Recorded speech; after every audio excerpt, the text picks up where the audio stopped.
حاضری۔ پرانے زمانے کی بات ہے، ایک عالم دین بغاوت کے الزام میں جیل چلے گئے۔ جمعے کا دن آتا تو نہا دھو کر تیل کنگھی کر کے انتظار میں رہتے، اور جو ہی جمعے کی اذان ہوتی تیز تیز قدموں سے چلتے ہوئے جیل کے مین گیٹ تک جا پہنچتے۔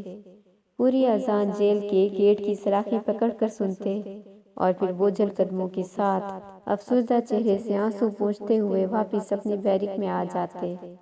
گیٹ پر مامور جیلر، جو غیر مسلم تھا، کافی عرصہ سے اس عالم دین کا یہ معمول دیکھ رہا تھا۔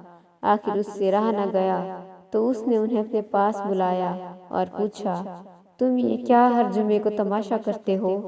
تیار ہو کر گیٹ تک آتے ہو، جبکہ تمہیں معلوم ہے کہ جیل کا دروازہ تمہارے لیے بند ہے اور تم اس سے باہر نہیں جا سکتے، تو پھر تم اپنے بیرک سے اتنی دور چل کے کیوں آتے ہو؟ عالم دین نے جواب دیا، جیلر صاحب، میرے اللہ تعالیٰ کا حکم ہے کہ جب جمعے کی اذان سنو تو سارے کام چھوڑ کر جلدی جلدی مسجد میں پہنچو، لہٰذا میں اپنے رب کا حکم بجا لاتا ہوں، اور جہاں تک میرے سے ممکن ہو سکتا ہے میں وہاں تک پہنچتا ہوں، اور پھر جیل کی گیٹ کی سلاخیں پکڑ کے اپنے رب سے مخاطب ہوتا ہوں اور کہتا ہوں، یا اللہ، تو میری مجبوریوں کو دیکھ رہا ہے نا؟